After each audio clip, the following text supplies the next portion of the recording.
We're going to go ahead and start the meeting today. First of all, I want to thank all of you for joining us at the mid-year meeting.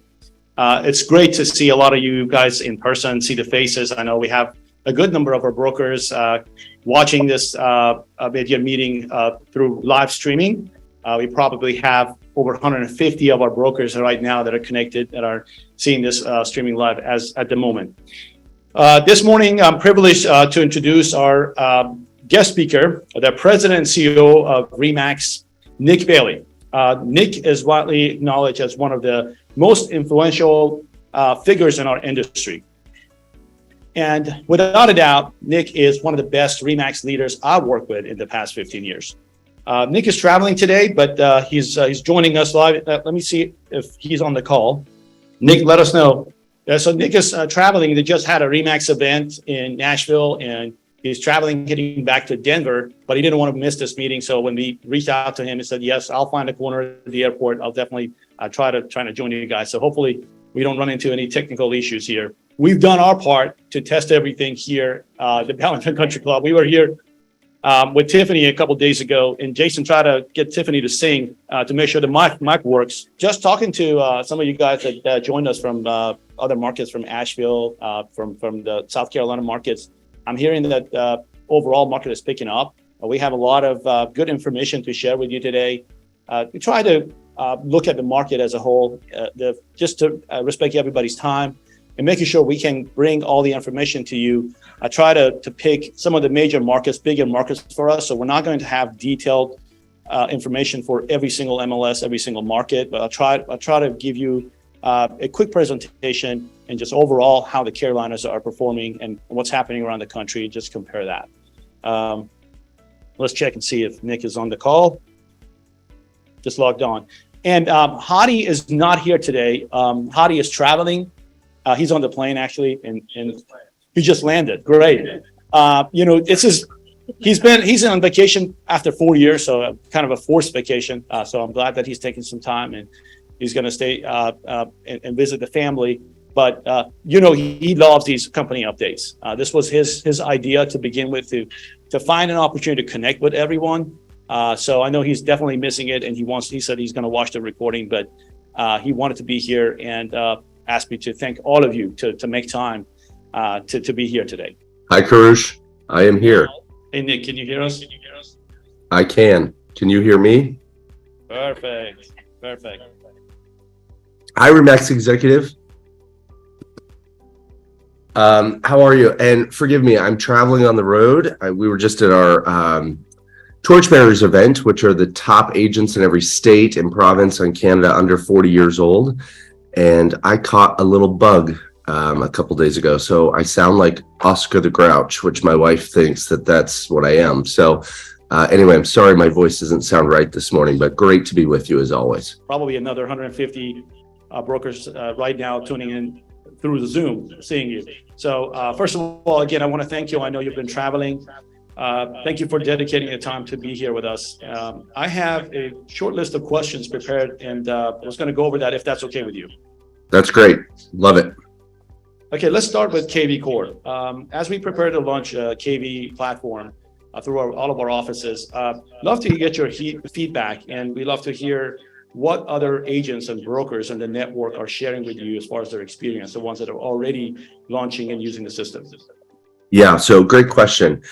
The whole Max Tech and KV, I will tell you, this is a system that is absolutely creating leads and closing for people. And I'll tell you how many testimonials that I get every single week after people have been launching of the two most important things that you can do that this thing is based on is get your contacts in the system. Because lead gen in today's environment is all about AI generating the leads. So it's taking your contacts, and whether it's creepy big brother or not with data, the reality is what is happening with data behind the scenes of watching the behavior online in any form or fashion of consumers. It is creating an opportunity for people to say, within weeks, I've heard people have closings. So that's number one, get your contacts in. Number two, turn on automation. This is what we have to do in the business right now for marketing. If you rewind the clock just 11 or 12 years ago, We had around 4.5 million transactions and we had 4.6 million leads. Seems reasonable, right? Last year, how many leads did we have in this business? Over 250 million. And so you're spending a lot of time and money trying to sift through all these leads. And I truly don't believe that all of you want more leads. I don't think you do. What you want is more transaction-ready consumers, right? Yes or no? You want to figure out who is the closest to being a buyer or seller now that you can get with and make a transaction happen. And so this technology is all based on that. Now, I will tell you, the Design Center also just launched 2 weeks ago. It's in beta with 20 offices, but it'll go live, the new listing machine and Design Center on August 1st for all of you. So all this tech is just designed to absolutely use AI and give you more business. Let me tell you the downside. We launched Canada in December, and we were supposed to start launching the US in March. I like to move fast. We started launching the US January 6th, 2 months early, which is unheard of with a tech platform. It's also unheard of that you take a platform like this to almost 90,000 people and start launching within 30 days. The support queue is overwhelmed. That's just being straightforward with you, that's the only downside that we're seeing right now. We've overwhelmed support because of the number of people that are coming in. So as you launch, be patient if you use the chat or you call in or email. We are working very, very hard. I'm working personally with the CEO of Inside Real Estate, the parent company of kvCORE, to enhance all of our support queues. But I just want you to know that it's going to be instead of within minutes, it could be within hours that you get your questions asked. That's not good enough for us. So we're trying to fix it. Thanks, Nick. Absolutely. When you launch any platform in that scale, given that we have probably over 600 MLSs to sync in with the system, we totally understand it's going to be a time consuming. But on that note, I want to ask you, what are your thoughts about potentially using lead scrubbing services for the leads that are coming from KV? Do you think that's something that is down the road RE/MAX would consider, or do you believe that should be under control of agents and the brokerages? So it depends. There are some agents that are very, very good at online business, come in, and we all know that it's about timing, right? If you don't answer a lead in less than 60 seconds, it's dead on arrival.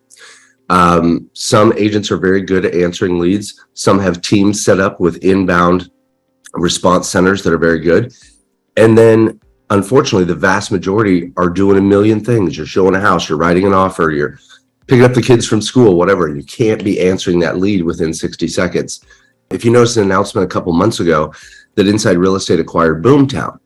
Boomtown's a great system. Maybe some of you use it for teams.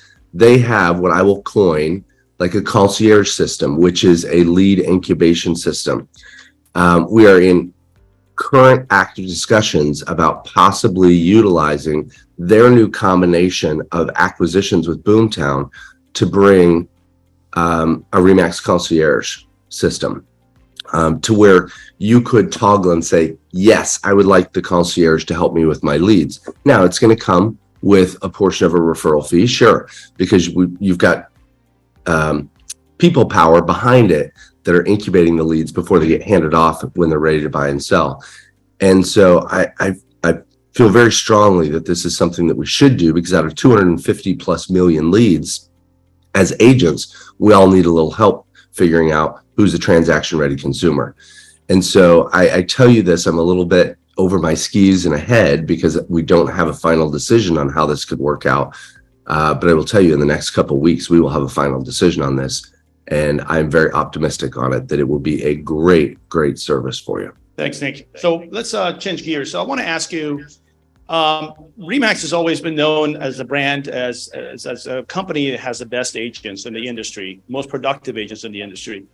What is that edge today? And what do you recommend? What should we do to leverage that competitive edge as RE/MAX brokers? I'm glad you asked. And by the way, for those of you sitting next to someone, pat them on the back and say, you're the best agents in the business. And I can see if you're doing this or not. There you go. As I was speaking to the group here in Nashville, I ran through a bunch of these numbers, and 15 years experience is the average years of experience of a RE/MAX agent. The industry is 7 years. The average productivity is 2 times the next closest competitor. And when you take what's happened in the last several quarters or year with the market contracting somewhat, we could talk about why that's happening and what it will look like moving forward for the end of this year and next year. That means that we have to right size our business. You have to control your expenses. And yet at the same time, this is your market to win. Because I am watching agents all over the place. I just read an article last week. They're estimating 250,000 agents are going to leave the business out of 1.6 million in the next year. NAR just came out with a report last week. 60,000 have recorded leaving the business year to date. But keep in mind, that's always a lagging indicator because license renewals happen in each state every 2 or 3 years. This is a true story. I'm building a house, by the way. I've been building this house for 3 years, folks. You'd think a real estate guy could get this done faster. And I ran into the plumber last weekend, and he said, "You're in real estate, right?" And I said, "Yeah." He said, "Yeah, I heard you were with RE/MAX. What office?" It was kind of an awkward conversation about, well, not really with an office. I kind of lead the whole thing. But then he said his son just got his real estate license 12 months ago. Guess what he's doing today? He went back to bartending. And it supports 100% the fact that 87% of agents that get a real estate license don't have it 5 years later. 87% fail. And I asked him, I said, well, he needs to call me. And I said, well, who is he with? Coldwell Banker. And I said, well, that's why he's back to bartending. No, don't repeat that, right? Take that out of the recording. And I said, no, I love young new people in this business because I was 21 when I got licensed and I needed help. I said, have him call me, because what I've watched over the last year is agents are getting invisible in this market. And you guys know I'm a realtor. I still have my license. If we're honest with ourselves, we were order takers for a couple of years, right? Business was coming in everywhere. It was crazy. We were order takers. This is a normal market, which means that, oh, by the way, buyers and sellers need us more right now than they did 2 years ago. People are wondering what's happening with my property value. Have I lost value? Is it increasing? Is it decreasing? Buyers are saying, well, I can't get a loan. I can't afford a house because the rates are too high. 6 3/4 is not that high. But it's the mentality of how we have to be the voice of reason. So I'm watching these agents get invisible. And what's the number one thing? I wish I could hear you being in front of you. What's the number one thing that agents are now stopping spending money on or significantly slowing their spend? Can I see any read lips? Majority believe that it's advertising and marketing. Marketing. And that's the biggest mistake right now that anyone could make. Now, I understand it's expensive, but guess what? Everyone think back to when you first got your real estate license. What's the first thing that you spent money on? Business cards, yard signs, flyers, website, because you had to tell the world, I'm in real estate. So 2023 comes around, the market contracts by 27% overall. That's a national stat. Yours is a little different. And what do? We stop marketing. So what happens is all these agents are getting invisible. And we need to, this is why I say, okay, the average productivity, the average years of experience of a RE/MAX agent, you can adapt. You know that market changes happen, but what we have to do is be present for our sphere because they got ignored the last couple of years. That's why you can use RE/MAX Hustle or the new design center that's coming out with Max Tech powered by kvCORE. You need to be loud.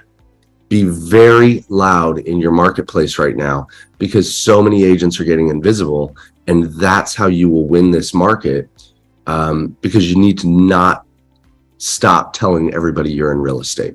It sounds very easy, but you wouldn't believe the view that I get to see this industry from and all these different markets, and I'm just watching agents get quiet with their marketing. And so what happens is it's just like our marketing. You see Remax television ads, digital. We don't get quiet when the market slows down. Other people do, and it makes us even look louder. And so if every single agent does that, you can absolutely steal market share right now. Great advice. Nick, I attended the R4 this year, and I was in New Orleans for the Luxury Forum. I would say the last two events I attended, one of the best, so far for my lifetime with Remax. Amazing networking opportunity. Can you tell us a little bit more about the extent of referral business amongst agents, Remax agents, whether it's local or nationally, and what strategies you recommend for agents to build a healthy referral network? Yeah. First off, every survey that we've done, when we ask top producers, where does the vast majority of your business come from? Repeats and referrals.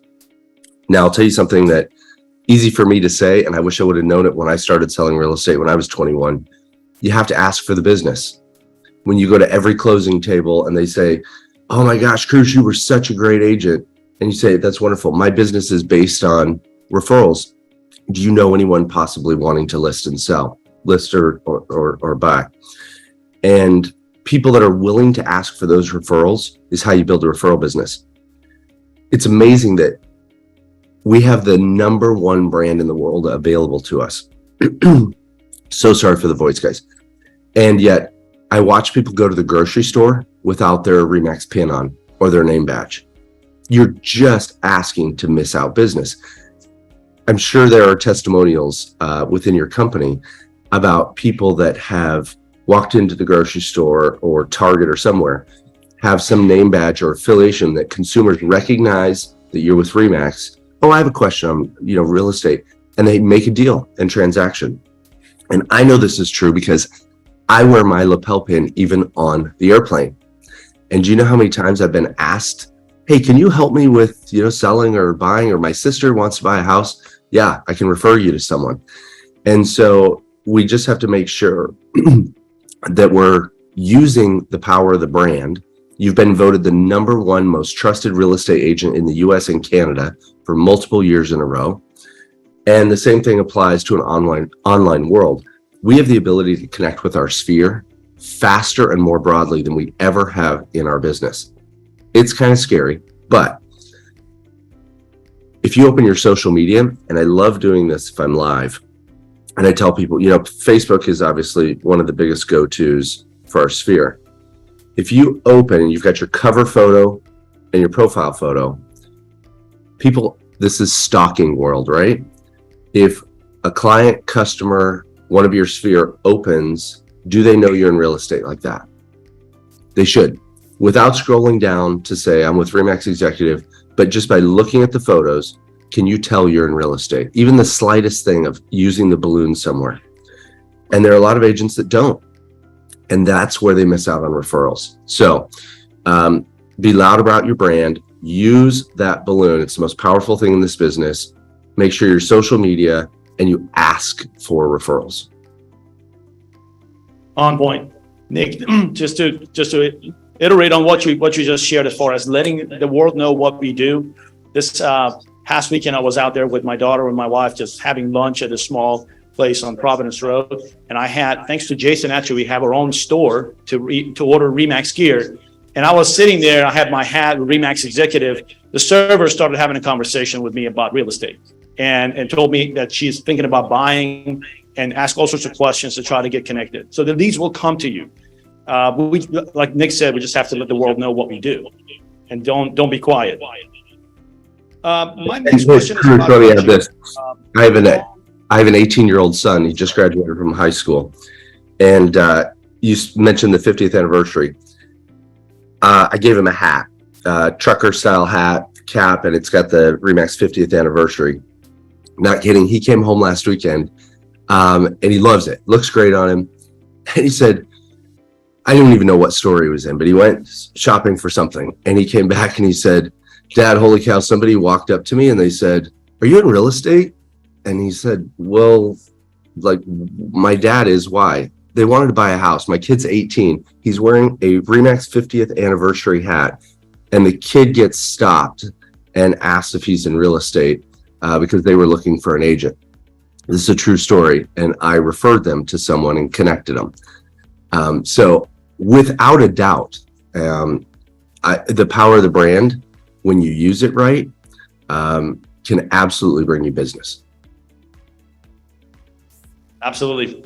So my last question is about coaching, Nick. What are your thoughts about coaching? We have so many different platforms available to brokers and agents, and RE/MAX has partnership with several platforms. What are your thoughts on that? Do you think is something is a necessity for every agent? Is it something that's more geared towards teams? I'd like to hear your insight about coaching in general. So yeah, when it comes to coaching, by the way, I'm a huge fan, and I'm not shy in sharing with people. I have 3 coaches personally. I have a professional coach that I meet with once every 14 days. I have a personal coach that I meet with every 30 days. And then I have a fitness coach that I meet with 4 days a week. And so, you look at any sport, look at all of athletics. I don't care if you get a $250 million contract, there's a coach.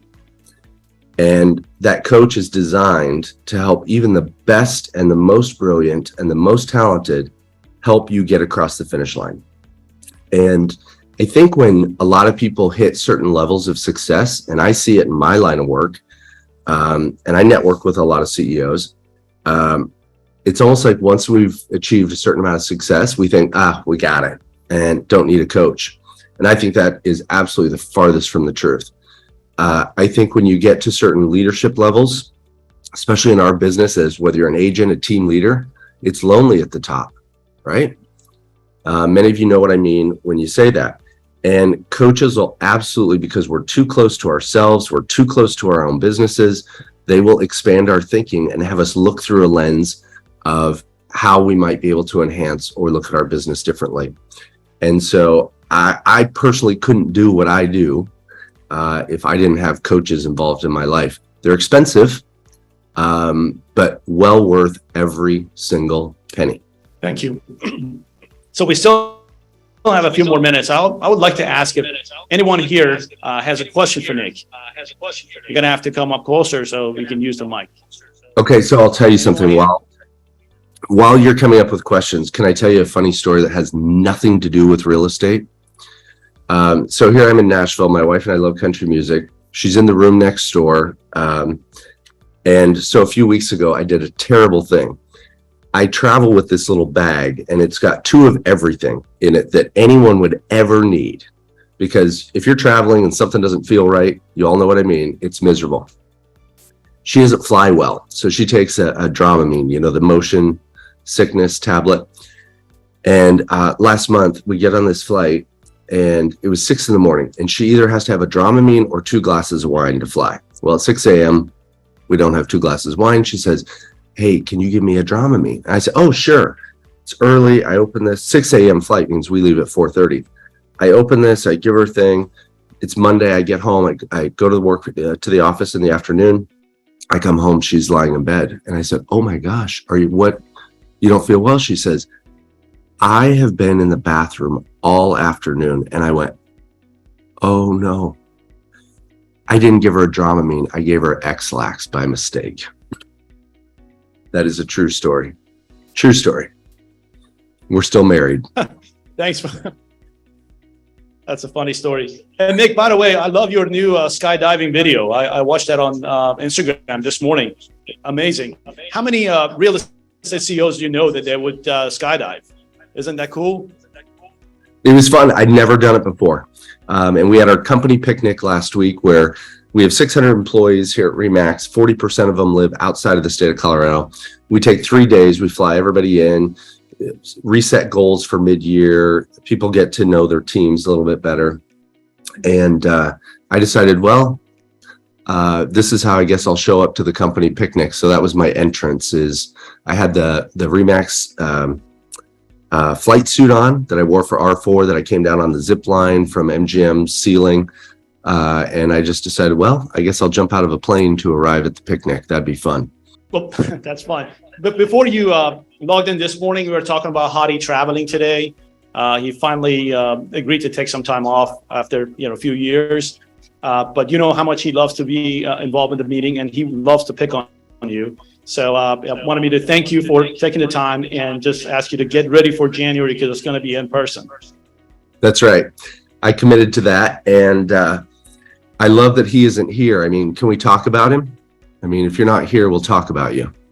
Sure. And just a heads up, I know that you guys do amazing as far as I've seen some of your lip syncing video. You have serious competition in here.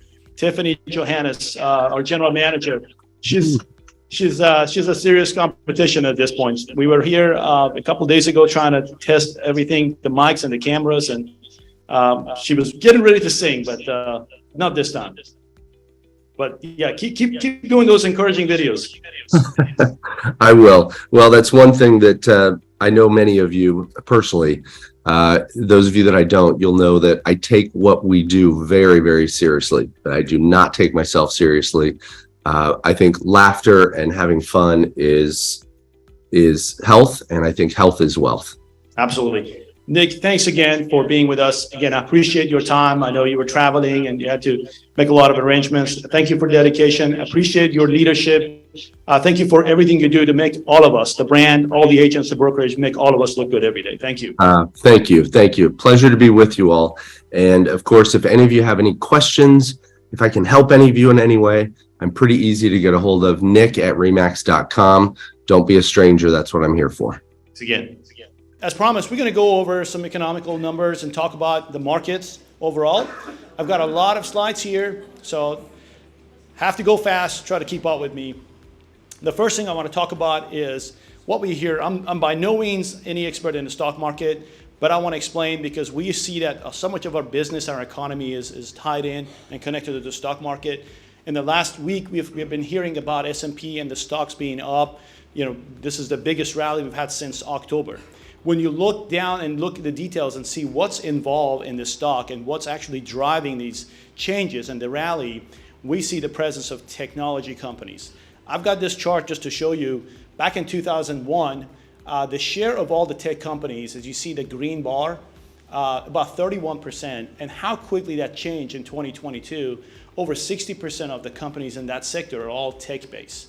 What's happening is the use of AI, as we all know, the conversation around AI, as Nick mentioned that, is now driving all these businesses. There's heavy presence of tech, and that's what's driving the stock value in the markets. You guys have seen a lot of slides about ChatGPT and how fast it's growing. By the way, their server was down yesterday for a few hours. I don't know if any users are here. But ChatGPT server was down for about 4 or 5 hours yesterday because number of users they're adding every day. But this chart will show you how fast these different companies reach to 1 million users. It took Netflix 3.5 years to get to 1 million users.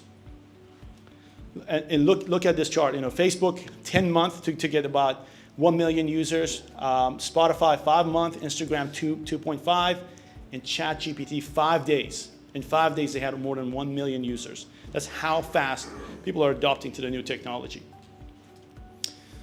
Talking about the GDP growth, so the numbers are not out there. The final numbers for the second quarter are not out there. We're going to have them probably in the next 2 or 3 weeks, but most of the projections that we're looking at is showing that we had a slight increase in our GDP. So the economy is still not completely at stop. And that's what the government is trying to do, slow down the economy, and still showing that it's slightly moving up, about 1% growth in the GDP, which is a good sign. It means that we're not going to have a hard landing. There will be a landing, but it won't be a hard landing. This is a very interesting chart I want to show you, but what I want you to pay attention to is the green area and the red area on this chart. During the pandemic, we added about $5 billion of cash. We injected about $5 billion cash into the economy in this country.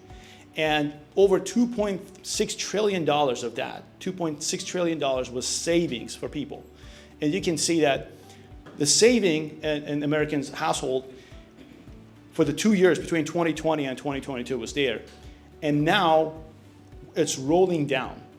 What this chart shows us is that out of that 2.6 trillion that we as Americans saved, there's about $500 billion of that money left.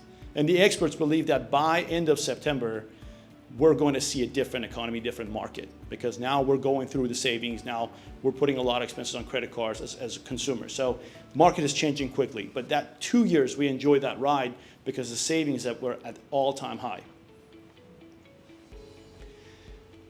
The banks are definitely tightening the lendings. If you look at the industry as a whole, overall, the banking activities are down by 50%. What's interesting here on this chart, if you look at the commercial industry and the commercial lendings, you see that it's over 50% down compared to last year. So there are different reasons for that. Obviously, again, banks are being more conservative. They're looking at their portfolio, but also for business owners to carry a debt with 6 or 7%, 8% interest, that has a lot of people thinking before jumping on. And so this is exactly what the Fed intended to do, to slow down, and you can see that it's working. 50% down on most applications and lending applications.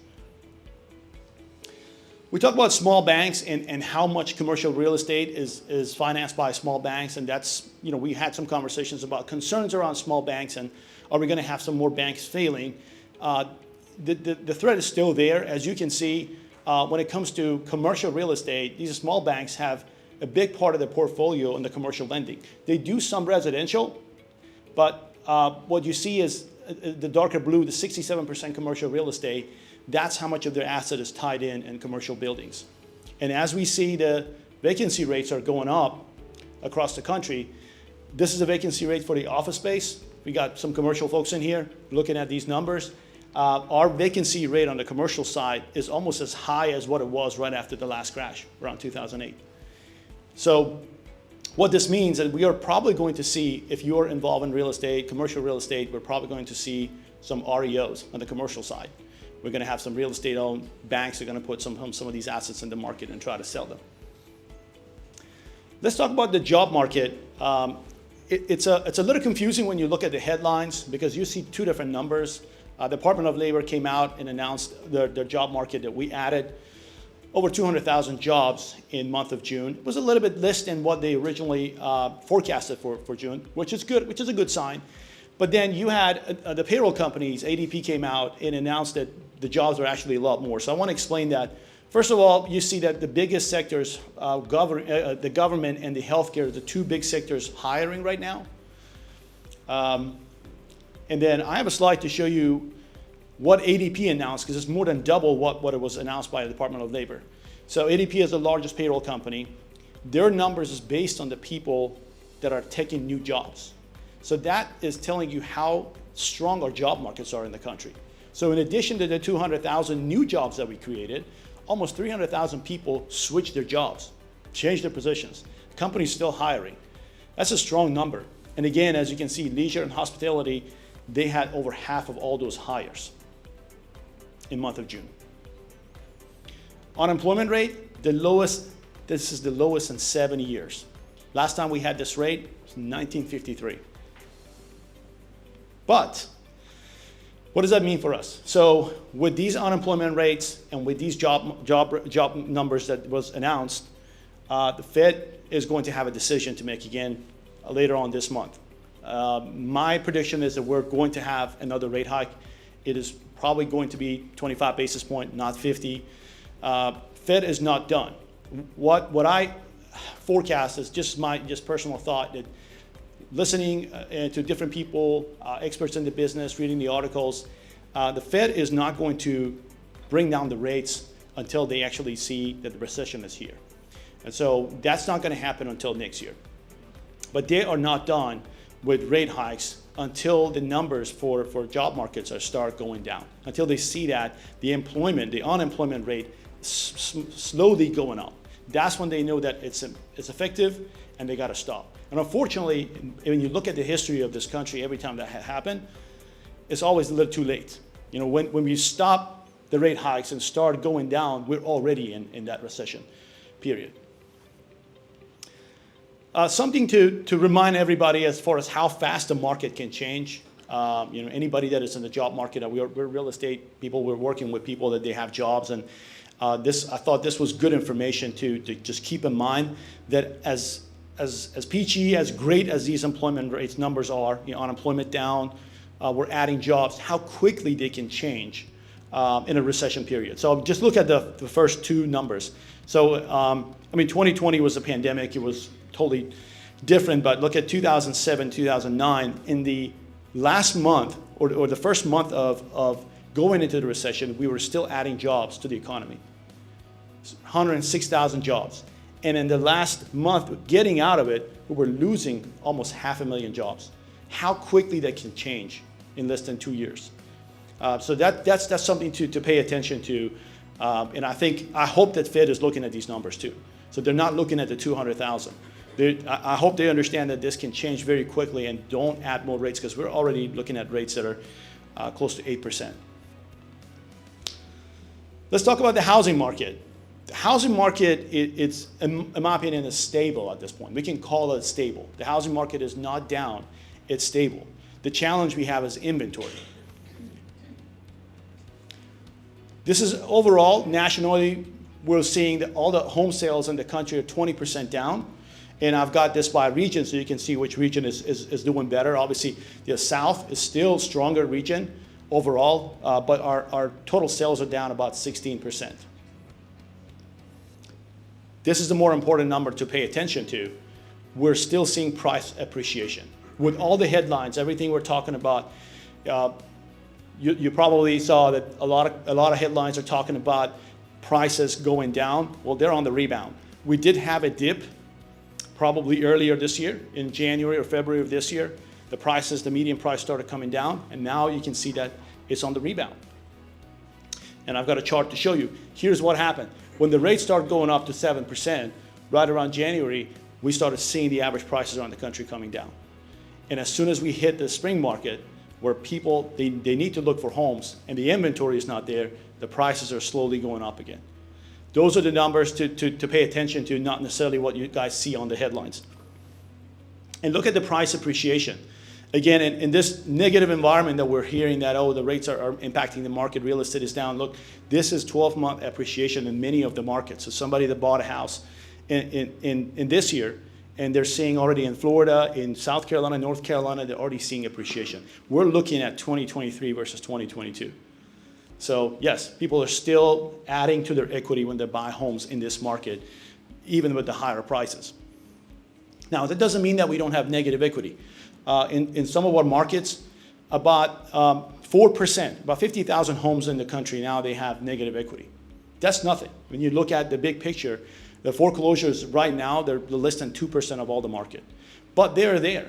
What happened is when first-time home buyers or people that they had to compete, put in $20,000, 10% over ask price to buy the house, any small change in the market is going to change their equity picture. So here's some of the states that they have negative equity, and you can see that South Carolina 2.1 is on the higher, but we have Louisiana, we got Iowa in there. In most of these markets that they have negative equity, they also happen to be the markets that they don't have the appreciation. So the markets that the property value is going up, that negative equity is not in the picture. It's usually the more markets that are slow, and you don't see a lot of price gain. New listings. So this is where the reality is. This is how you guys are, what you're feeling in your everyday business. The listings are down 25%. We're talking about new listings, not talking about inventory of homes available to sell. This is new homes hitting the market, down 25%. And when you look at this, I don't want to talk about the unicorn years, 2020, 2021, forget that. I've got numbers to show you. We're 30%, almost 30% down in comparison to 2019. That's a year we all agree that that was a normal year for us in the real estate. And look at the number of homes coming in. In June of 2019, we added 560,000 new homes to the market. And fast forward this year, 396. That explains what we're experiencing in the business. Here's a chart to show you the inventory is slightly going up, but again, the new homes in comparison is down this year. And here's the inventory of homes. This is not new listing, this is all the homes available. We all know some of these homes are not desirable. That's why they're staying on the market longer, right? But even if you're looking at these pictures, you see how much the market is different before the pandemic. We have less than 620,000 listings in the whole country available to sell. And look how many homes we had in 2019 before the pandemic. We're down almost 50%. Right? So if anybody talks to you about property value is going to go down, we're going to have foreclosures, the market is going to crash, show them this slide. It's a different market. This is not going to change anytime soon. Now, there's another issue here. We talked about the number of agents in the business. We got 614,000 listings and over 1.5 million realtors. So there's 2.5 realtors for every listing in the country. So we really need to step up our game. The study came out yesterday. I encourage all of you to look at the profile of home buyers that NAR publishes. It's an annual study that comes out. I think it's about 40 pages, 50 pages. A lot of good information in there. But I took out a couple of things Nick pointed out to people leaving the industry. This chart is showing you how realtors are feeling about like staying in the business in the next two years. And you can see 76% they're going to stay in the business, certainly. And the rest of them, almost 24% of them, they're not sure if they're going to stay in the business. So he's right about that. The NAR total agent count is going down. It's not going up. But at the same time, I think there are numbers that are promising. So I was looking at, here's another chart from that study showing that average realtor income in 2022 was actually higher than what it was in 2021. We all know that 2021 was an amazing year, but look at this average. Average income for realtors was actually slightly higher in 2022. Why? Because the prices are still going up. There's still price appreciation. And some agents that are in the membership base, they really don't do transactions. So average transaction per agent slightly went up. And what's really encouraging for me is seeing that our business is getting more professional. A lot of people are getting to the real estate with educational background, with professional background. These numbers are promising. These are good numbers for the industry. Under contracts are down. Looking at June numbers, 16%. These are pending contracts and not closed yet. And look at this, average number of offers received on most recent sales. We're still seeing multiple offers. Yeah, the peak we had over 5 offers per every listing, but the average still good. This is to tell you we don't have a buyer's market. We still have a strong seller's market. Cash buyers, a quarter of all the buyers out there. 25% of all the buyers are cash buyers. So as we talk about interest rates, mortgages, keep that in mind. 1 out of 4 buyers out there, they're buying cash. They don't have to really worry about what the rates are today. That's a big number. And look at the short, the distress, the sales or foreclosure short sales, again at 2%, the lowest we've had. New construction numbers came up. Great numbers, strong numbers. I think this is going to provide, these numbers, the new construction is going to provide some relief to the buyer's market in general for 2 reasons. Number one, we don't have the inventory, so the inventory is going to be helpful. Number 2, these builders are buying down the rates, so they're helping the home buyers to have more palatable rates to get into the property and qualify for these loans. And so looking at these numbers, year over year, the new construction sales are up by 20%. That's positive. But we have a lot of new construction happening also for rent. Look at the number of, the percentage of all the builds that are single family homes. There are neighborhoods around the country that the entire neighborhood is built for rent. And they're in every one of our markets. We got a lot of them in South Carolina. We got a lot of them in North Carolina, in Wilmington area, in Charlotte area. It's growing because the demand is there. Okay, let's talk about our region. So we talked about big picture. Now we're going to bring it down to our local markets here. North Carolina and South Carolina are in the top 10 fastest growing states in the country. And that's important for us. These are factors that are helping us to keep our real estate strong because we have people moving here. And I want to show you some stats to show you why and how this is helping our business. Look at these charts. The dark blue is the total population gain in the state. So the first one, let's look at North Carolina. We had a population gain of 133,000. And then out of that 133,000, 99,000 of it is because of the migrations from state to state. So about 80% of this growth in North Carolina is because of people moving here. And look at South Carolina. Look at the numbers for South Carolina. Those numbers are even stronger in South Carolina. Oh, it says your internet connection is unstable. South Carolina, 89,000 people added population gain in 2022. And look at out of that, 84%. So over 95% of that growth was because of the people moving to the state.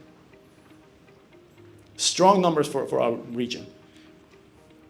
Unemployment rate is down in North Carolina. North Carolina was ranked the #1 place for home builders by Home Building Association. One of the best places for home builders to start. And look at the chart in this bill, and you see that the permits are going up strongly. Interesting fact, North Carolina is the 3rd most dog-friendly state in the United States. How many of you know that? Okay. Yeah, put it on social media. Let people know that, hey, we love dogs. By the way, that's a picture of my dog taking a selfie. Okay, let's look at some numbers for every region. I'm going to try to go through this quickly. I know you guys have been looking at a lot of numbers, and I apologize for that, but I'm hoping that this is information that is helpful for your business and you can educate your clients. So we'll start by the Asheville region. This is the first time I tell you, usually when we have these company updates, you hear me saying that our markets are performing pretty much the same in the Carolina region. This time when I looked at the numbers, I was quite surprised because I see that every one of our markets, they're performing differently now. Some markets we have higher inventory, some markets we have less inventory. Let's start with the Asheville region. Not a huge change as far as inventory and home for sales. They're only down about 4%. The list to sold price is at 99.7, so we're not seeing a huge drop in there. Under contracts are down about 4%, and the average price point is flat. So when you think about the Asheville region, compared to June of 2022, the numbers haven't really changed. The average is still flat. No increase or no drop in property valuation. The next market is the Charlotte market. This is the Charlotte region, includes the Lake Norman area and Fort Mill. So I try to give you a big picture here. We only have 4,900 homes for sale. That number, again, this is part of the issue that the numbers and sales are down in our region in Charlotte, 17% down in inventory. And the list to sold price is 98. Look at the under contracts, they're 6% down, and the prices are slowly going up again in Charlotte. So we're not seeing any price decline in our region. It's typically going up anywhere in the South Carolina, North Carolina, anywhere between 2% all the way to 10% in price appreciation. Next market is Greenville. This is what I was telling you, the markets are totally different. Greenville is 45% up as far as listings, inventory of homes available for sale. So this number doesn't represent new listings. These are total homes available for sale. It's 45% more. But yet you see that the under contract is down 43%. So in this market, there are a couple of things that is happening. Definitely, we had a lot of first-time home buyers moving to South Carolina region because of the affordability, taxes, and now these interest rates are putting a stop on that. So we don't have the same traffic we had last year. So that is a pretty good indication that that market is suffering from that. But opportunities are there. People that are thinking about moving to that market, this is where you have the inventory available. And the average price point, despite the contracts being down, despite the inventory going up, the prices are going up. The prices are not coming down. Wilmington market, another strong market. As you can see, the inventory of homes, 6% down, and under contracts are up. So our agents in Wilmington, probably they're seeing that the market has been strong in the past 30 to 45 days. You have more contracts, and the price point, look at it, 10% property appreciation in 1 year in Wilmington area. Another strong market, Myrtle Beach. Again, 10% property value valuation has been up compared to last year. And under contracts are down 5%. For sale is up by 5%. Not a huge change. When you have between 5 to 10% increase, I won't say that this is a huge change in the market. Keep in mind, it's all seasonality. But the number I'm paying attention to is that the prices are still going up in every one of our markets. And 10% price appreciation is very strong. Pawleys in Georgetown, average price point of a single family house in Pawleys is now $627,000. And in Georgetown, it's $321,000. Talking about a tough market, in a tough market when you only have 200 homes to sell. Think about that. Charlotte agents, I don't want to hear anyone complaining. 200 homes to sell. Well, thank you. That was it for me. Any questions? We're going to make all these slides available, and our goal is to put them on the agent portal in different formats. So you guys, if you choose to share this on your social media, on your Facebook, you'll have the individual slides available. I'm going to pass the mic to Tiffany. We got some good information on the mortgage side. Thank you. Definitely. Congratulations. We actually do have a few extra minutes if anyone does have questions for KVCORE about anything that you've seen in the slides or what's going on in the marketplace. I know we've got a lot happening today. Haley, are there any questions in the chat by chance? Do you have an update on the Anderson market? Is there an update on the Anderson market, KVCORE? I did look at the Anderson market, and Anderson market was pretty flat as far as the changes. I didn't see any increase in property inventory or under contract, so that's why I didn't really put that in there, because I didn't see a lot of changes. Both Anderson and Spartanburg markets pretty much the same, so I think we got to look at those markets again at the end of the month and try to post them for the next company update. Great. Are there any other questions out there for KVCORE as we get teed up, and Al Delpino is going to be up next? Yes, Lizette, I'm going to walk out to you.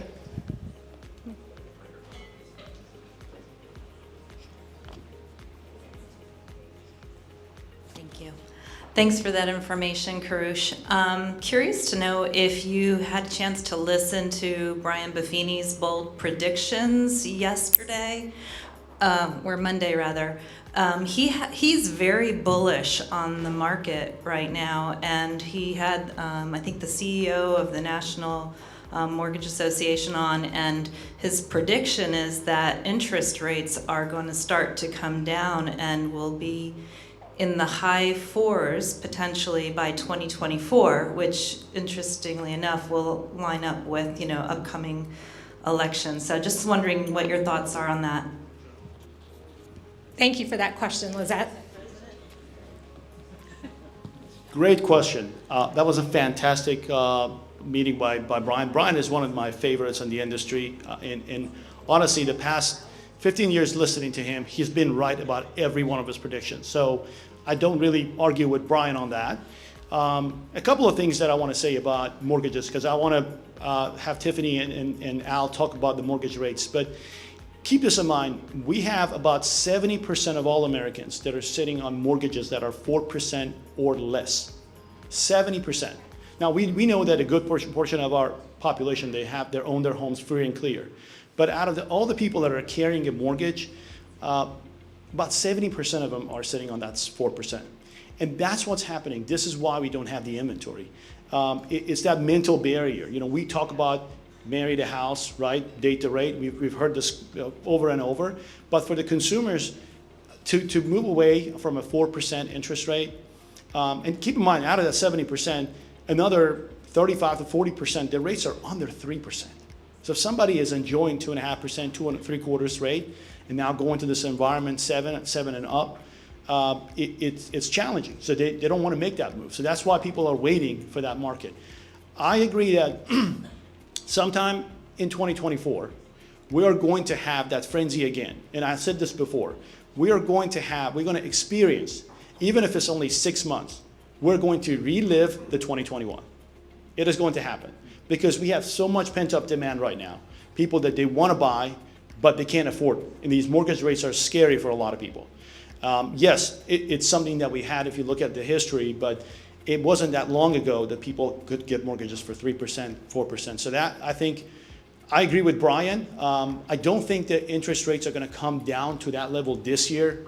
But when you look at the Fed cutting down the rates, they typically cut it down very quick. So we had if you think about 2022, when they started, through this year, we've had 10 consecutive rate hikes that got us to where we are.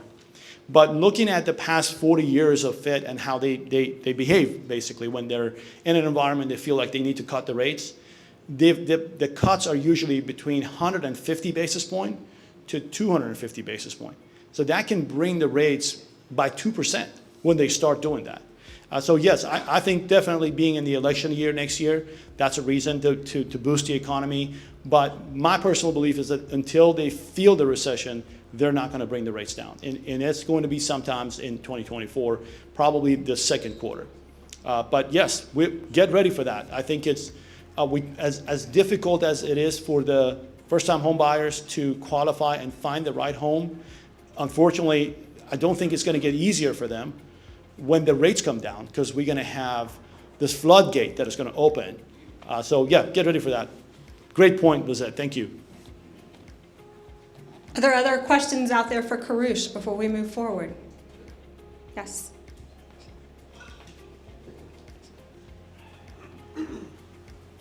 Hey, do we have a date for kvCORE yet, a specific date, or is it just a week? Or what do we got going on that? Because we're all ready to rock and roll with that. Ready to rock and roll.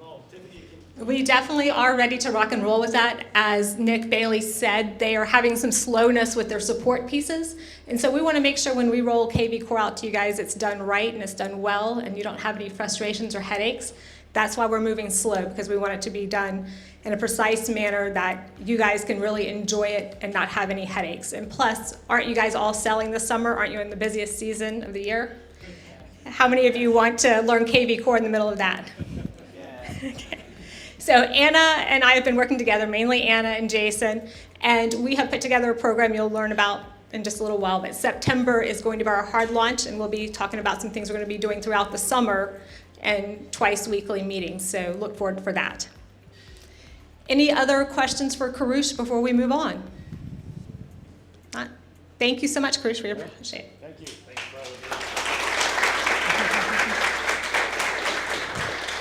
Next up on the agenda is Al Del Pino, and I will connect you with him. Here he is. Good morning, everybody. So I'm Al Del Pino. I think a lot of you know me because I run around, I fix your computers all the time and all that kind of fun stuff, and you wonder what I'm up to. So I am with Executive Home Lending. We got Matt Herlocker there in the back with us, and we have Darren up at the Lake watch party. We do, obviously we do a full breadth of lending work for you guys. We're your partners, sister company, whatever you want to call it. And Hadi and Karush have asked me to talk a little bit about rates, although I think Karush kind of touched a good bit on those already, so we'll keep it quick. So obviously, I think we were just talking about how they're predicting these rates to continue to kind of reduce here a little bit. You can see what they're thinking of. You got a little bit of an average here. I think this is a little aggressive personally, given kind of how everything's going, but I think we want to have a good positive spin on it. But I do think you're going to see them somewhere in the 5 3/4 range there by mid-2024. I think this is really important going back to everything everyone's talked about, and I think we're getting redundant, but I think it's important for you guys to hear it, is that especially in this kind of market, it's a secure the asset kind of situation, right? These rates are not going to improve in such a fast manner that people shouldn't be getting into the market and buying now while they can, especially with the way appreciation is and all the things that we've seen. So we can hit the next one. Again, a little bit of a picture there. You can see the spread and some of the predictions. So I think that helps kind of couch that a little bit, that you probably shouldn't get super, super, super excited and tell your folks, oh man, don't worry about this in a year. Everything's going to be 100% different, all that kind of stuff. But you can see that there is a little bit of a variation there. I think the important thing is the CPI index, again, today produced really, really, really positive, which means that you're going to see loan rates drop. So I think, I haven't actually checked the rates today, but I think you'll probably see them drop anywhere between 1/4 and 1/2 point today as the index is getting better. That's also going to make it very difficult for the Fed to drop rates again. I know Karush and everyone, we all have different opinions on this thing.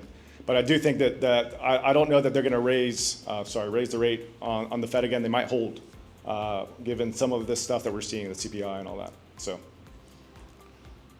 and then lastly, okay, so what does next year look like? So we've talked a little bit about rates and all this stuff, but you can see we're seeing some excitement on our end because we have a refi market that's just on the horizon, right? Like 6-7 months down the road, there are gonna be a lot of folks getting out of their seats and wanting to sell because now they can actually buy a home at a rate that they feel comfortable at. And we're gonna see other people who have bought on this really tight market with higher interest rates who are now gonna wanna reduce their rate and take advantage of that because it might be their forever home, who knows, right? But I think it's a good point for you guys because it gives you an opportunity to call, right? Some of these clients and say, hey, I've got, you could use me, it doesn't matter who you use, right? I've got my lender. I think they can help you with this. This is something you should consider. That's a great, great touch point. But also they might say, you know what, that I appreciate the call, but I'm thinking about actually listing, right? Because now I want to go elsewhere. I want to take advantage of some of this appreciation I've gained, and now the rates are palatable for me again. So something to think about going into 24. I think that's all I had. I had a short one, but I know I'm supposed to hand off to Render with EasyKnock. So I'm going to swing that over to him, and I appreciate all your time, and thank you for being patient. Thank you very much. As Render comes up, Render Braswell is a Senior Director of Strategic Partnerships with Ribbon, which is powered by EasyKnock now. So you guys have all heard of Ribbon. Pretty much a lot of us have used Ribbon in the industry. Well, EasyKnock acquired Ribbon. And so as we get started and we're talking about what products we can offer clients, we thought we would invite Render in because we have an exclusive opportunity to work with them and wanted him to be able to share that with you. Welcome, Render. Thank you for joining us. Thank you. Hello, everyone. Thank you. Let's see, I'll share my screen here. Let's see.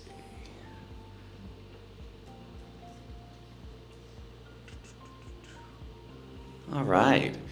Well, yeah, so nice to meet all of you. So Render Braswell here. Yeah, weird family name, Render. It's a verb, I don't know. I don't know what my parents were thinking. There's too many R's in it too, Render Braswell. I can't even pronounce it correctly. But no, yes, I'm from EasyKnock and Ribbon. And you might be wondering, oh my gosh, Ribbon's back. Okay, wait, what's going on? And so I'm actually from a company called EasyKnock, which you might not have heard of. We are not Knock, by the way. Not to be knocking on them, but we are not Knock. We are EasyKnock. We have basically a sale leaseback product. It was a little bit more niche. But for that reason, and we'll talk about it, we really kept a pretty conservative sort of financial position over the past year or so. So where a lot of other real estate fintech companies were running into some trouble, we were well funded and in a really good position to acquire Ribbon when it started having some struggles, when it scaled really too quickly. So we're really excited. We acquired them 2 months ago, and we're coming back to y'all in just select markets, Atlanta and Charlotte, and then specifically with you guys here, because we want to go deep with partners that really know the product, really know how to speak to it, really know how to use it. And y'all are one of the OG offices, right? And we are so delighted that y'all are willing to sort of beta test this with us. So we'll go into some more details, but that's the background. So EasyKnock has acquired Ribbon, it's back, but in a limited fashion, sort of a slow pilot rollout, and we're really looking forward to working with y'all as we do that, getting your feedback, and getting it back out there into the market. So as we'll talk about, Ribbon is really for buyers. I mean, I know a lot of Ribbon products in the past. The core product that we are keeping is Ribbon Cash, otherwise known as Ribbon Boost back in the day. This is the all cash offer. Okay, so let's convert that offer to cash. Let's remove all those contingencies. Let's guarantee the closing after due diligence. And help you close those deals. I mean, I think I was listening to some of the stats about all the first-time home buyers coming into the North Carolina market, which is fantastic. I mean, this is a great product for a first-time home buyer that's struggling to get their offers accepted. I also heard that 25% of folks are already cash buyers out there. So if you have a first-time buyer that's not a cash buyer, they're probably not going to fare so well. So even in this market, this is a really, really powerful tool. Also with the inventory issue that you mentioned. I mean, there's still a lot of competition out there. People are still losing bids. You still need to put in competitive offers, and a ribbon cash offer is helping that buyer, again, convert their offer to cash. And it's also creating certainty for the seller, right? I think we all saw that in the past. Sellers want certainty, and so they're more likely to accept a ribbon offer in future. So for example, we're still going to keep appraisal protection. By the way, there is a group I know at 2:30 that's coming to the Ballantine office. You're welcome to come. We're going to go into like details on all these things, but wanted to just sort of give a high level overview.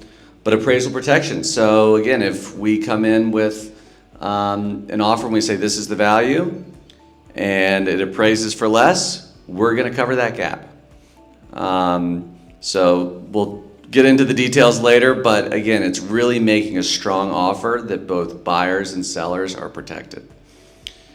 The hub is going to be the same. If you used ribbon back in the day, the hub will be the same, where you'll be able to add properties and work with your clients there. And again, the main piece of this, and the reason we want to put this on your radar, is we want to sort of redo this certification process, right? Again, I think we saw some of the issues with ribbon in the past where it went too big. It scaled too much. It was open to everybody, and people didn't know how to use it. They didn't know how to explain it to their clients.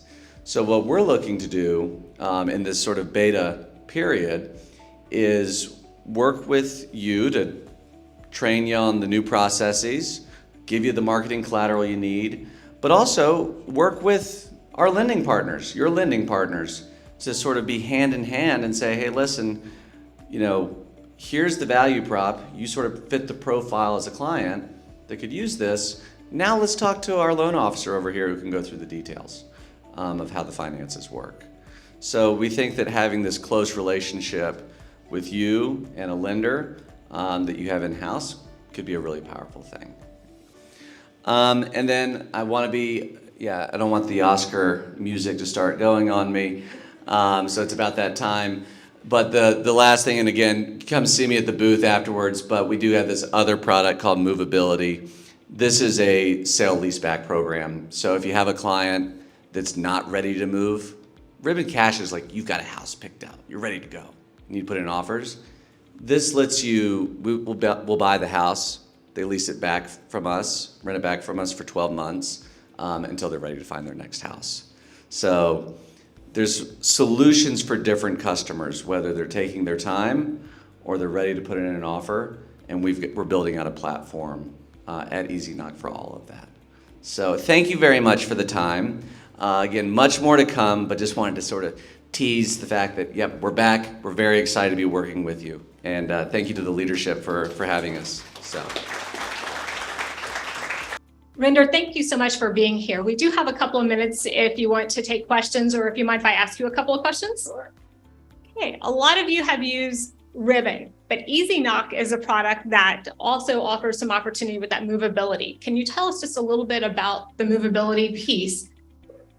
Why don't we just talk for a second, because I'm gonna share up. Okay, I'll talk through it. So I wasn't sure if I was running out of time or not. The lights were flashing on me. So movability. Again, we think this is a really powerful tool. This was one of EasyKnock's core products that did quite well.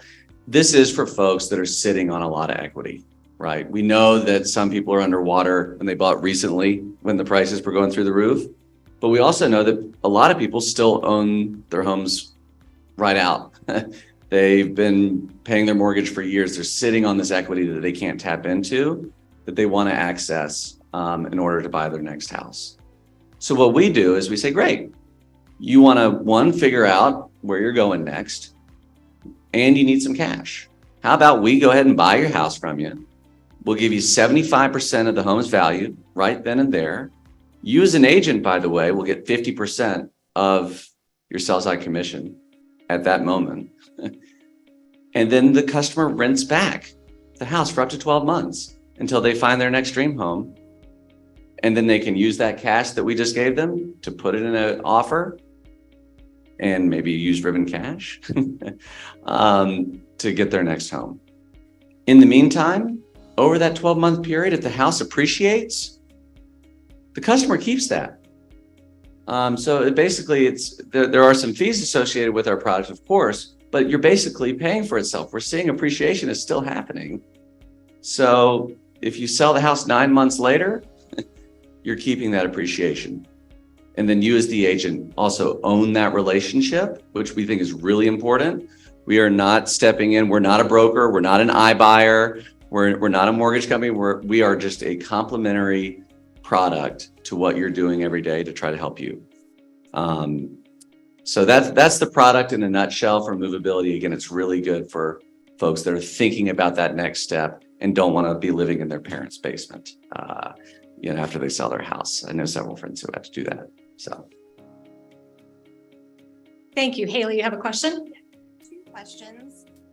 Martin from our Waynesville office asked, is EasyKnock available in that market in Waynesville, Asheville, Western North Carolina?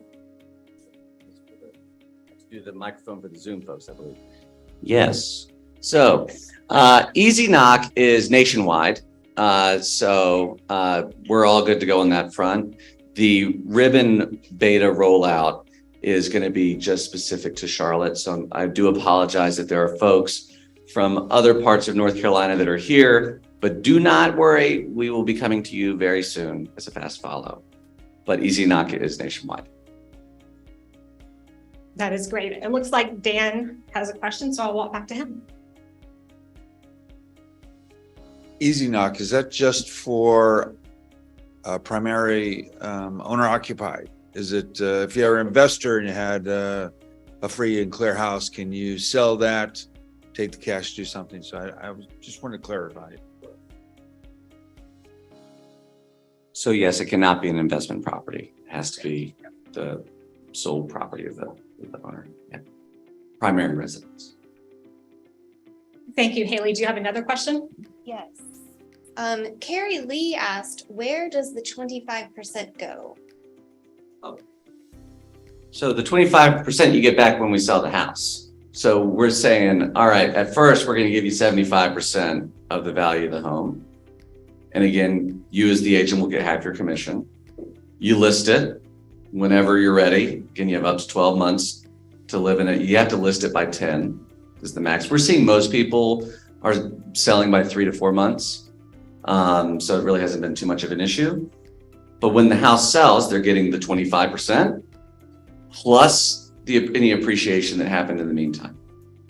And then again, you will get the rest of your commission when the sale happens. Sorry, I should have clarified that.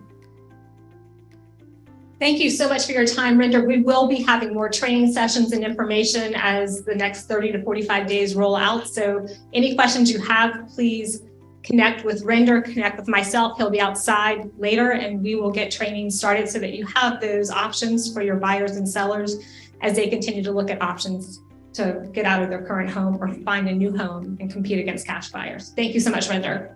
So maybe I will stay put for a second. I am not sure why it decided not to work, but let's move forward. So as we are talking about what's happening in the real estate market, I did a very, very fast presentation at the last meeting because I think Karush, who says he only needs 30 seconds per slide, took the entire time. And I had a 20-minute presentation that I tried to put together in about 3 minutes. And I ran 4 minutes over. So I was clicking through slides really fast. And I wanted to make sure the impact was there. And as I was thinking about what I wanted to present at the mid-year meeting, I wanted to talk to you about where the market has been and where it's going and what you can do as an agent to make a difference and to make sure. We have a lot of agents that have been here for well more than a year, well more than 20 years, 35 years. You might be thinking, hey, I'm going to be in the business for the next 5, 10, 15 years. I'm going to keep doing the same thing because I want the same amount of business. Well, that's not necessarily going to be the case. There's so much going on. So raise a hands, or maybe not raise a hands, but how many people were in the business in 1970s? 1970s, anyone? I see one back there. So that was the MLS book. You had to come into the office to get it. You had to get the updates. You had paper transactions, MLS books, newspaper listings, mailing lists, and signs. As the industry has changed, in the 80s, we had the MLS book, but we had admins. We had more data. We had newspapers and mailing lists. Not a whole lot changed in the 80s. In the 90s. How many of you guys started in the 90s? Nice amount of hands. In the 90s, MLS systems. And I bet a lot of you are like, I don't want that system. I'm never going to want that system. Then the desktop back office came in for transactions, and you thought, I like my paper. I want my paper. Then as we move forward, you got the CMA softwares, the neighborhood farming, contact management systems, direct mail. You thought it was going way too fast. Well, fast forward to the 2000s. How many of you guys started in the 2000s? In the 2000s, we had IDX portals. We had forms and digital signatures, and we thought we need to be in front of our clients to explain this for digital signatures. How is that going to work? Well, I will tell you with digital signatures, it's still here, it's even better. But as you're talking to your clients, you definitely need to be sharing more information with them than you probably do today. Think about what you were doing when you were sitting across from a table with them versus when you're sending them a DigiSign or a DocuSign. So make sure from a digital standpoint, you're protecting us as well. Automated valuation started happening in the 2000s. Quick story, I worked for TransUnion Real Estate Information at the time before I got into real estate, and I was director of vendor management. The guy who created all the valuations and the auto numbers across the country and the valuation methods, he was one of the TransUnion teams that we bought out of Alabama, and he had access to every MLS in the country. And he was providing those automated valuations, probably illegally now that I think about it, to all the banks. Okay. That was before I was a realtor. So from a listing syndication, CRMs, pay-per-click, and SEO hit. Fast forward to the 2010s. How many of you didn't start till the 2010s? Just a couple. Collaborative searches, transaction management, online CMAs became a thing. 3D tours and videos and social media ads hit. Fast forward to the 2020s. Wow, has it changed? How many of you thought we'd be where we are today 3 years ago or 5 years ago? Did you think we would have the technology, the resources, and that fast movement? Think about ChatGPT, over 1 million users in 5 days. How many of you have even touched AI or ChatGPT? Nice amount of hands. So AI searches hit. Transaction automation, market prediction. Heck, most of our search tools today, including kvCORE, is going to be thinking about what your client's looking at so that they can help you figure out what they need. Market predictions, AI-generated listings, smart CRMs, and autonomous advertising. Things have changed a lot. But what we have seen over the last few years is our value proposition has shrunk. We went from the pre-70 to 1970s being rainmakers in that era. Real estate firms were the rainmaker. They were doing everything to give you the leads, the opportunity, all the systems, the tools. From the 70s to the 2000s was more of the partner era. Well, right now, based on the pandemic, where we've been, the pace of real estate, we all started to really try to be, you want your fries with that type of mentality. And what I'm here to say is we need to be thinking about things a little bit differently. Why we need to think about things a little bit differently is because if you don't think about things differently, you get passed by. So if you're going to be in the business another 5 years, another 10 years, another 15 years, think about what the business is doing today and how you can make yourself different. Netflix is a great example. How many of you have seen Blockbuster on a street anytime lately? Well, Netflix came in, as we all know, and took over the Blockbuster business. Well, Blockbuster went away, but Netflix started in 1997 with rentals by mail. How many of you were doing that? I didn't, because I was afraid I would never return it in the mail. Subscription services in 1999, they started. How many of you tried that and it was slow and you couldn't get it to load, or you got the movies and they were going back and forth in that process? So they even re-engineered themselves again in 2007 to introduce streaming services. And today, how many of you watch Netflix series on television instead of TV? So that's from 1997 to today. I had been out of college for 5 years in 1997 and I was going to Blockbuster.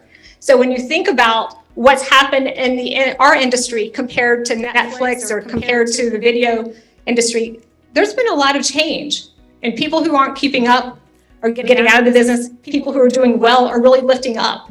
And we are some of the most productive agents in the country. RE/MAX agents in particular, RE/MAX Executive outpaces our competition in every market we're in a tremendous amount. So the brand awareness and being there, you've got those tools. So what I wanted to talk about today is how are we going to bring the wow? What are you doing to bring the wow in your everyday business? I don't expect you to take everything I've got here, but I want you to think about, as I start sharing this, what is that 1, 2, or 3 things I can do? Because if you try to do it all, you're not going to do it well. So we need to think about it. Step 1, what do people need? Step 2, how can we help them? What is it that they need help with? And then how do we bring the wow as we do that? One of the things that Steve Jobs always found is that you've got to start with the customer experience and work backwards to the technology. Technology is never going to be the answer to everything. It's just going to be a piece of the puzzle. So you've got to think like a consumer and what they need. So some of you might have remembered this picture because it's kind of humorous. What do people need? These Girl Scouts selling Girl Scout cookies, they figured out that people that go to a dispensary might want their cookies. So they were resourceful. We know Girl Scouts are resourceful. How many of you guys were Girl Scouts in here? So we got a lot of Girl Scouts, so I know you can be resourceful. Okay. So they were resourceful in thinking about the whole, how do I get more business? So this is the real estate happiness chart. How home buyers and sellers' happiness change during the course of a transaction. If you look at this, the buyer starts off really happy with that blue line going up, while the seller is down. Why do you think that is? Because the buyer's happy to get out and look at homes. They're thinking about home ownership. They're just really excited. But the seller has all these tasks to do to get their house on the market. And so they're going, oh my God, is there another box? How many times am I going to the dumpster? What's going on here? Then it starts going up as they get their house on the market. The buyer gets excited, gets a contract, and the seller's like, yes, yes. And so their happiness goes up. But what happens to that buyer? It sinks back down because now they're in that loan process. They're going through inspections. They're figuring out what's wrong with the house. They're thinking they have to give their firstborn child. And then we get close to closing, and that happiness meter continues back up and they connect. That is what happens in the majority of home buying and selling transactions. We have a lot of opportunities along these cycles. Are we taking every opportunity we have along these cycles is what I would ask you. As you think about what you're doing today and how you can change, we're going to get to that happiness cycle again in a minute. But think about what people need. We were doing free CMAs like crazy years ago. Hey, this is my value proposition. Well, Zillow said, hey, you know what? They're going to give them a free CMA, but they're going to want to come to their house. I'm just going to give it to them online. I don't care if it's right or wrong. I'm going to give instant gratification. So Zillow took and said, hey, I'm going to corner this market, and this is how I'm getting in. And that's how they got their foothold in our market. Existing needs not being served by an incumbent industry. Open Door, they stepped in because we as agents, we're going to put your house on the market and we're going to list it and we're going to sell it. They said, hey, do you want that pain? Do you want that peace?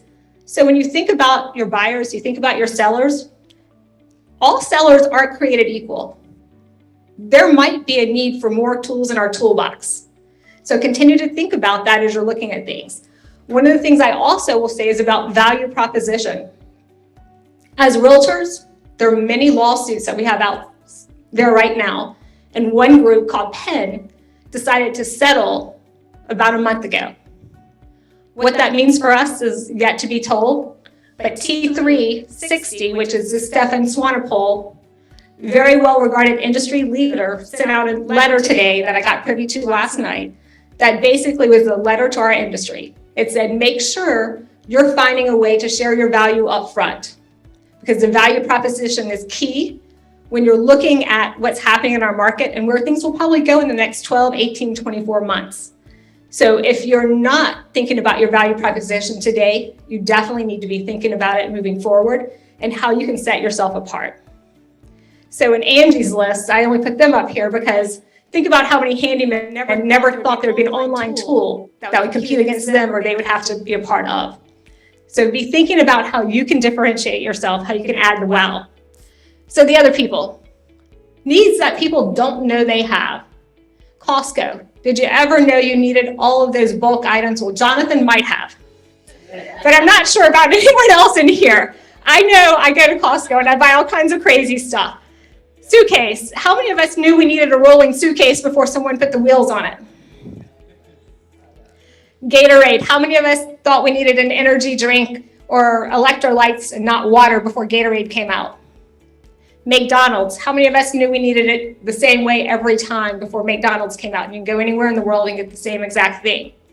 Then Starbucks, my nemesis. How many of us knew we needed an $8.93 cup of latte with 2 extra shots in it several times a week to keep us going? I didn't, but they did. Needs that didn't exist. You need to be thinking about things that your clients don't even know that they need that you can create value with. So when I'm looking at that, you've got Apple and you've got Facebook. How many of us knew we needed an iPhone, particularly so you could have a timer on it that's going to ding when I'm out of time? And Facebook. How many of you knew you needed Facebook? And how many are you on it every single day, whether you're stalking or posting? You're trying to figure out what's going on. And then think about the advertising that wraps around you. The minute you say a word out loud about something, the minute that you want something, I'm building a house right now, and if I see another light fixture, fan, or doorknob, or knob of any kind, I'm going to scream on Facebook. So as we think about what people want that they don't know that they need, or what we think that people want, let's fill in the blank here. I just started working with a new client, and she needs a lot of help because she's a first-time home buyer, you say. Okay, let's think about that. We're talking about buyers. What about the first-time home sellers? How many people out there are first-time home sellers, do you think?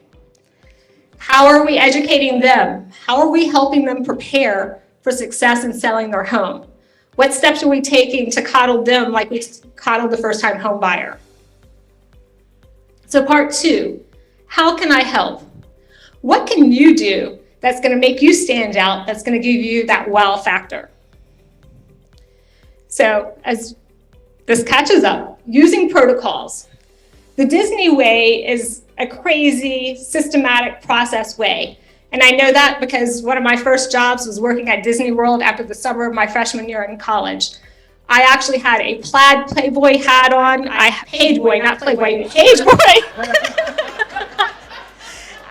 And I had a Hawaiian shirt, a floral apron, Rust bell-bottom pants, and at that time, women had to wear 2-inch heels to walk around the park to work there.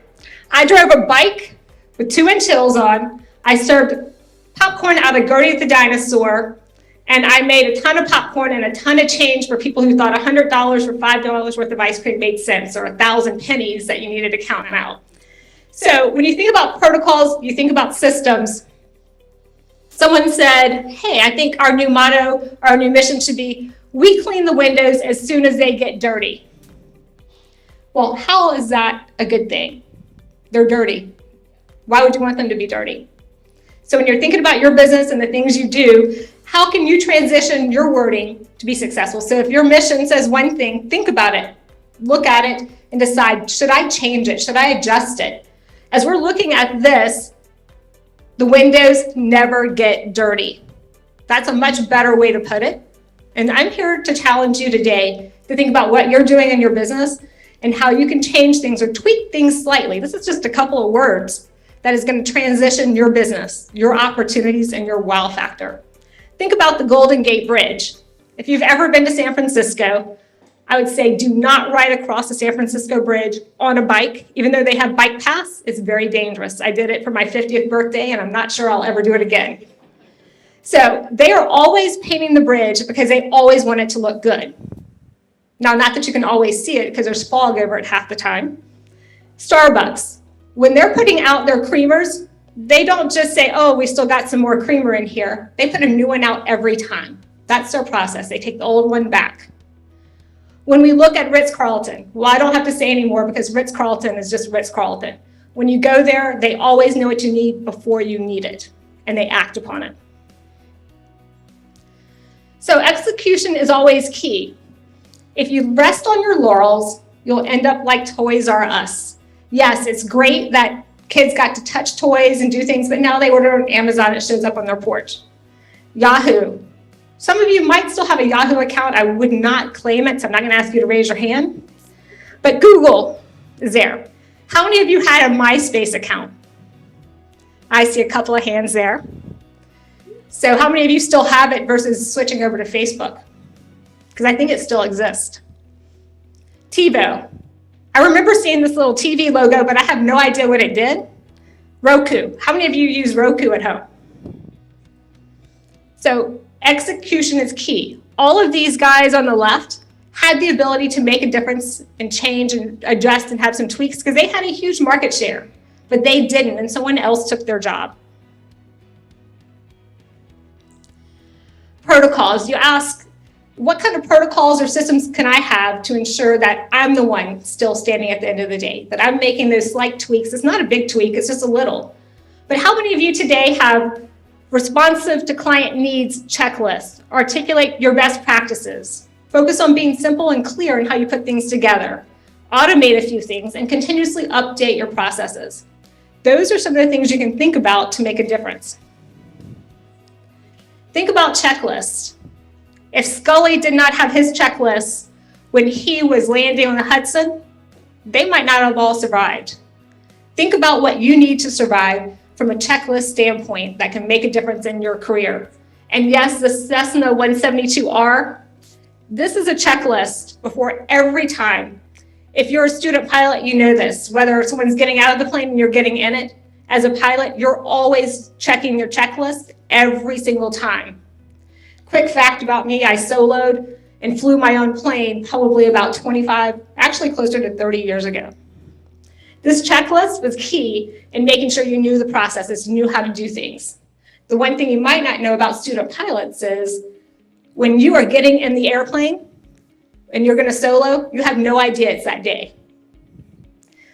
Your instructor gets out of the plane on the runway after he has said a few seconds earlier, hey, can you pull over right here?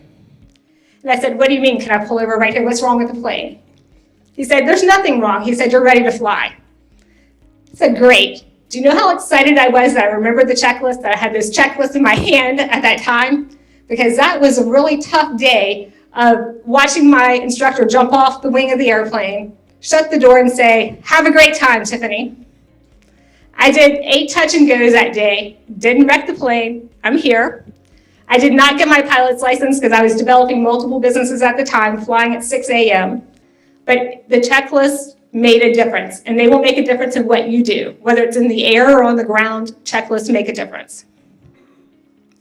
If Scully wasn't enough, think about why you need checklists in your businesses, how it can help you be better, be more efficient, what you could be doing to improve your life and the life of your clients and probably your family. Because if you had better checklists, you probably would have more family time. Examples from agents. Getting a listing on market. What is that final walkthrough supposed to look like? Do we have a checklist for it? What do we need to make sure we're doing in the seller staging process? Buyer tours. What should buyers be looking out for? Is there a checklist that they should have that you're walking through and then rating so that you have an easier process? Now, how are we going to wow people? That is a big part of our business. We have got to do that.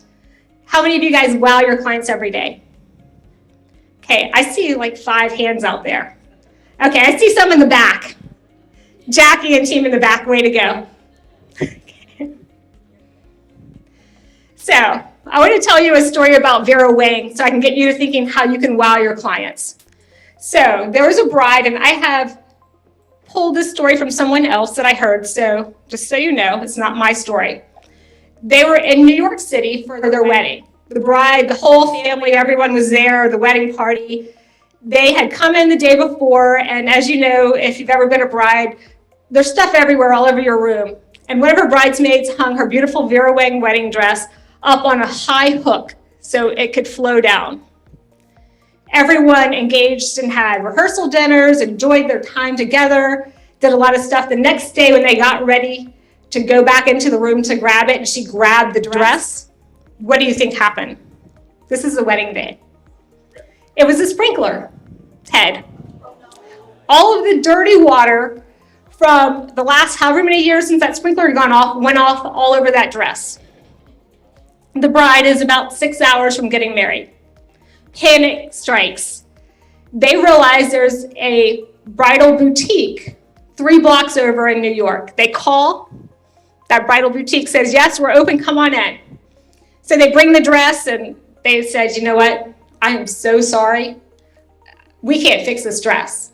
The bride started freaking out. And they said, but I think we have a better solution. They said, we don't have this level C Vera Wang dress in here, but we have the level A, the one that costs $25,000. We are going to sew you into this dress so that you can get married in it. So they went to work. They got her prepared. They got all of her bridesmaids prepared. So what is that? That is wowing your client. God, can you imagine if you're a bride and your dress disintegrated the day of your wedding? So as agents and as realtors, we need to think about ways that we can wow people, but we also need to think about ways we can eliminate errors. So this is David Lee Roth, or at least I think it's David Lee Roth. And he was well known when he was performing all the time for tearing up rooms, constantly tearing up rooms, hotel rooms. Everyone thought he was crazy, they were wild, they were doing drugs, they didn't know what happened. Well, the story behind that is, does anyone know what it is? He would always ask for a bowl of M&Ms to be placed in his dressing room. And he said, I do not want any, I believe it's brown M&Ms in that bowl. So if you don't know any concert details about him, evidently they had tons of pyrotechnics, they were flying across stage, they were using harnesses. It was very dangerous. They usually had an hour or two before they went on show every time they arrived at a new location. They figured out from a protocol and a checklist standpoint, instead of going through the whole entire checklist, if they looked at that bowl and the M&M sequence was right, there were no brown M&Ms in that bowl, that these people read the details, they read the instructions, they knew what they were doing. So all was good then, and they went on, they did slight checks. Well, if there was a brown M&M in there, the reason they tore the room up was so that they would have time to do detailed checks of all the pyrotechnics and all of the harnesses so that they would be safe when they finally did perform that night. So think about what you're doing to make sure that your checklist is there, that you can make sure that you're dialed in.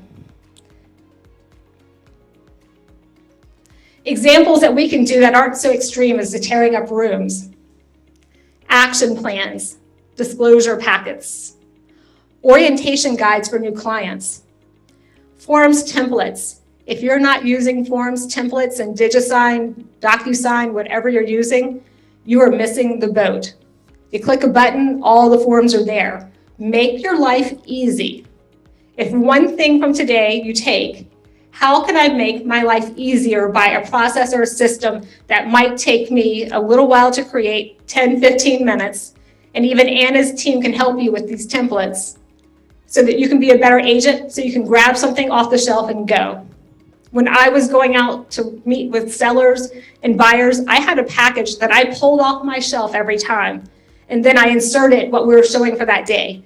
It was very professional, it was very detailed, but I didn't have to think about it. I didn't have to find all the pieces of paper. I didn't have to print everything. Think about what you can do to grab and go, whether it's digital in one place or whether it is paper that you're bringing with you. Other protocols. How do we read their minds?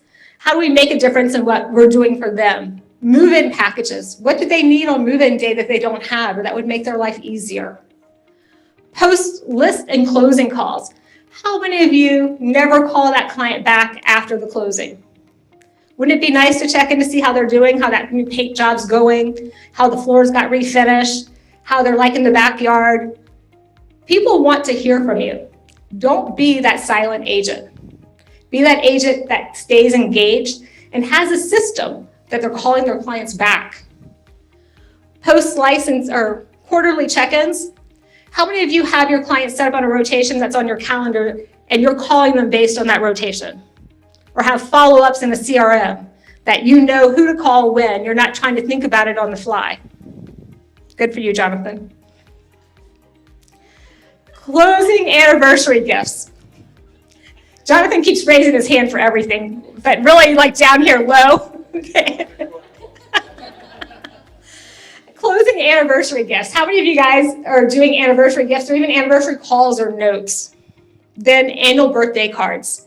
Everyone has to give their driver's license when they go to sign their closing paperwork. Why not just non-discreetly pulling it from the attorney and getting that date and putting it in your CRM or putting it in your phone with their contact? Now here are a couple of other things. If you're thinking about how do I engage with my sphere, how do I engage with people that I already know and they like and trust me, which is the easiest way to get to people. Think about company swag gifts, things that you can just hand out or little pieces, even small American flags on 4th of July or Memorial Day are great little pieces just to let them know you're thinking about them. Dinner groups to top spots. How many of you guys want to go out to dinner or want to go out to try the new coffee shop or want to go out and try something new? Why not invite your clients and make it a little get together? You probably know people that would get along. It would be a nice way to enjoy yourself and get out. Client outings. So I know Liz Young, and I think I'm going to join her next week, is doing an outing at the Knights ball field here. Inexpensive way to bring clients out and engage. Personalized closing gifts. Whether it's something branded with you, like a pair of scissors from Costco, or it's a doormat, or it's something that you have found makes a difference in your clients' lives, think about what you can do to make them feel good. And then holiday treats. A ton of us do pies and chocolates and different things throughout the year. If you're not doing it, think about it. It doesn't have to be huge, but it's something that's keeping you engaged. The moral of this is create opportunities to be great. We all are great. We're doing fantastic jobs. But as we move forward in the industry, we need to make sure we're not left behind and that we're leading the charge and that we're the people that are most wowing our clients. So as we move forward, we're also unstoppable, and that starts here. And that is our kvCORE rollout. And Anna and I are here to talk about that today. So Anna, if you want to join me. No applause, thanks guys. I appreciate that. Thank you. So they always put me at the end of these, and I don't know if it's so I can wake everyone up or it's everybody's already asleep. It doesn't matter. I'll just come on, you know. Thank you guys for that. So I don't know how I can follow that presentation. Thank you, Tiffany. I appreciate it. So a lot of you probably have a trillion questions on kvCORE. Dan, thanks for the very important one earlier. When the heck are we getting it, right? So as Tiffany said earlier, we're working so hard on this. It really is, I can truly say from the heart that this product is one of the best that we have given you guys, that RE/MAX has given us. And we've beta tested this with a couple of our agents. Thank you guys who participated in that.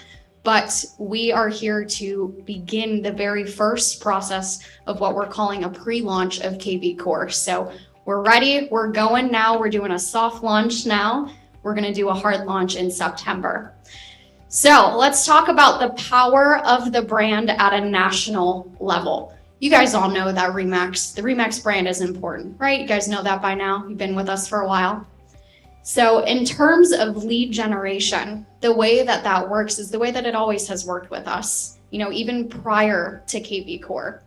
As of right now, you might see a lead that's searching on the internet. They're looking at remax.com. They find you somehow. That lead gets generated into your office. And from there, that lead gets round robin through each person in line in that office.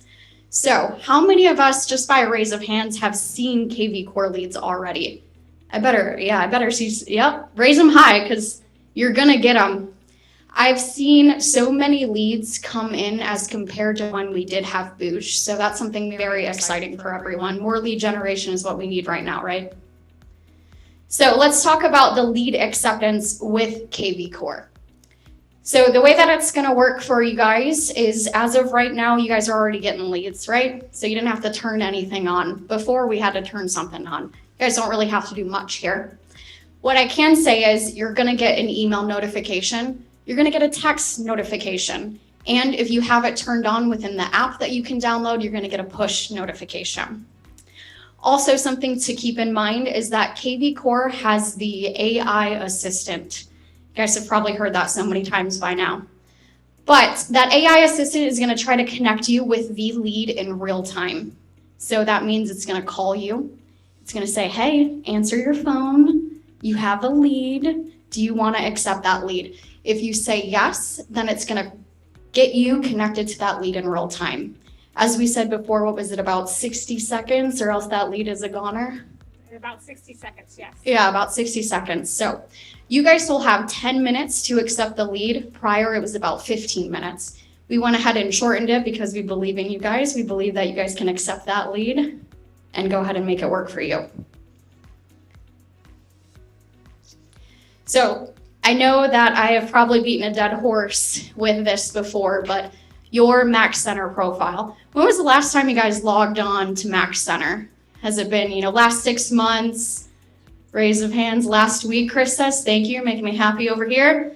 Perfect. Steve, I better see your hand up over there. Thank you. Thank you. So it is very important to update your Max Center profile. The reason being, if you are planning on using kvCORE at all, even if you're not planning on using it, everything within your Max Center profile connects to kvCORE. It pulls right in there. I had an agent just yesterday contact me. Chris, I hope you don't get upset that I'm calling you out here, but essentially she said, why the heck are my listings not pulling in? She said it in a lot nicer way though. And I said, is your MLS ID number in your Max Center profile? She said, perfect, you got it. Thank you for that so much. Her listings then pulled in. So I really want to beat the dead horse again with this because it's very important to make sure your Max Center profile is up to date, and it's only going to help your branding as yourself as well. Okay, here's the fun part. So we have mailed a postcard to you guys. It's going through the mail as we speak. It should be to you at your home address or your office address here in about a week or so. With that postcard, it's going to look exactly like this, so you know what you're getting. It's going to say, are you ready to launch? On the back of that postcard, there's going to be a QR code that takes you to our agent portal that helps you sign up for our trainings that are going to happen twice a week starting next week. So as Tiffany pulls this up, I want you guys to pay attention here. And those of you who might be at the office, those of you that are in front of me right now, go ahead and pull up your phone and go ahead and use this QR code right now. I want you guys to sign up for those Zooms as we speak. I'm not going to go over a ton of questions on kvCORE today. That's what those sessions next week are going to be for. They're going to be reoccurring until we get you guys up and running with kvCORE until you feel comfortable. So one of the things that we wanted to make sure of is, as we're doing the soft launch, that Anna and her team are on Zoom twice a week to answer any questions. There's going to be a checklist when you go into the postcard piece. That QR code is going to bring you right to the launch place, to where you'll have that pre-launch list of things you need to do to prepare. This is not a launch. It is a soft pre-launch approach so that we're not overwhelming anyone. We know you guys are selling, you're doing a lot of business right now, and we don't want to take away from that, but we want to make sure some of the key things that you could do that take just a couple of minutes are done so that you're most successful when we come in person into your offices in September and early October. The week after Labor Day, we will start coming in and doing in-person trainings either in your office or in your region, and Anna and her team and I will be there to make sure that as we take each step, that you understand how to use the system and tools. We also have some great features that are going live, as Nick mentioned, on August 1st. Megaphone is going by the wayside this fall, as it takes front and center core listings. Core listings is going to be a done for you piece where you can hit a couple of buttons and your listing information will come in great new presentation formats and all of our company logos and all the things that you need. And then you can add your own picture and all those pieces will automatically come in. You can even set up and say, every time I have a listing, I want this to happen, and it'll happen for you. So it's going to be easy. It's going to be instantaneous. As you're going in there to dig around and look at things as an agent, the top thing I found that I love is called Core Presents. You can add your own listing presentation, your own slides to it. You can model it however you want. It can take any look or feel that you want to do by just a couple of buttons. And you can print it, and it's a great print quality, or you can use it online to deliver instantaneously to your client. It's for listings and for buyers. It's a presentation that wrapping our company listing presentation around it, or even cutting and pasting different pieces will be key. It has a lot of analytics in it, and it will make you look super professional. I know you already look incredibly professional. This will take you over the top. It doesn't take much time. And leads. We talked about leads and how we're already getting leads in the system, but that CRM, if you put your database in it, if a lead comes in and it's assigned, you already have the lead in the database, it'll know that even though we won't see it, and it'll automatically come to you as opposed to going to the round robin by office. So if you're thinking about not putting your database in the system, I would think again. We 100% guarantee if you decide to go elsewhere, I'm not sure why you would want to, that we are not going to hold your leads hostage. We're not going to do anything with them. They're all yours. So don't worry about that if you're thinking about, I don't want my information in the CRM. It's actually going to benefit you to put your database in there. Coming this fall, we also are going to put together a company newsletter that you can put out monthly that's client-centric, so that you can change it or modify it however you would like. But once a month, you can push it out to them with great up-to-date content and information. So there are a lot of things we're going to be doing as we approach the fall, and we want you to be aware of that. So it looks like we have 2 minutes and 35 seconds. Anna is going to answer a lot of questions as trainings start on July 18th. She also will be around after our meeting to answer questions if you'd like. A couple of things that I'd like to share with you. Tomorrow we have a dual designated misrepresentation, stay in the know and out of real estate jail with Laurie Knutson. She's a North Carolina instructor. She's also currently the North Carolina treasurer for realtors, and she's running for president-elect for the following year. She is here to talk about, hey, what happens in my office if the BIC and I are in a transaction together? What if two agents are together? Those are things we need to know. Misrepresentation is the other piece. North Carolina Real Estate Commission is coming down hard on people that are misrepresenting. The one thing you should all know is the number one question on page 2 of the North Carolina property disclosure says, or any modifications to the structure. They're getting pretty technical in modification. So if you're not paying attention to what's happening on your listings and your seller's marking the wrong thing, there should be some issues. So come and listen to this. It's live in the Valentine office, and it also is going to be hybrid. That is tomorrow from 10 to 11:30. South Carolina guys. South Carolina LLR changed the residential property disclosure statement. As of July 1st, if you listed a property in South Carolina, it needs to be on this form, not the old form, no exceptions. So when your admin contacts you and says you have to redo it, she's doing it to protect you and your client. So make sure you're aware of this and you have it and you put it in your templates. Our new ABA, Affiliated Businesses piece. We updated this to stay in compliance with the law. And so if you don't have it in your templates already, please add it, take the old one out. This is all in RE Agent Portal as well. One thing that we always talk about a couple of times a year, but since we have a minute, one to mention, if you've been thinking about becoming a miracle agent for CMN, it's $500 per calendar year. It's an easy investment, and it makes a huge difference for CMN, Children's Miracle Network. You can also do it per transaction if you want to do honor cards and have that for your client. It's a great touch. It's not that much, and it makes a huge difference. So we appreciate your time today, and thank you for the opportunity to work with you. And guess what? I hit it on the number. Thank you. Thank you, everyone. Again, thanks for being here, for all of you being here in person and everybody watching us. I just want to take a second. It takes a lot of arrangements, effort to put these meetings together. On the technology side, I want to ask all of you to give a round of applause for James Wiley, our videographer team, and Haley Denhard. We could not do this without Haley's hard work. Thank you. Have a great day.